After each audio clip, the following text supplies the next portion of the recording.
cat besi water base. Inilah dia, Nano Touch by Viva Seal.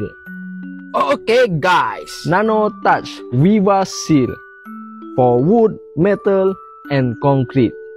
Water base, cepat kering dan senang untuk dicuci kalau kena tangan.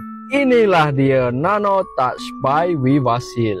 Cat water base untuk besi, untuk kayu dan juga konkrit. Tahan lasak. Tapi yang pastinya korang kena buatlah 2 lapis. Nampak ni, tangan aku dah kena cat ni. Nanti aku tunjuk cara untuk mencucinya dengan menggunakan air sahaja. Dulu aku nak cat besi guna cat minyak biasa sahaja. Tapi bila dah ada cat water base ni, cat besi pula tu, seronok aku buat kerja. Okey lah, aku tunjuk aku nak cuci tangan. Cuci tangan ni aku pakai satu tangan je. Sebab satu tangan lagi aku pegang handphone. Sebab nak tunjuk kat korang lah bukti cat ni water base.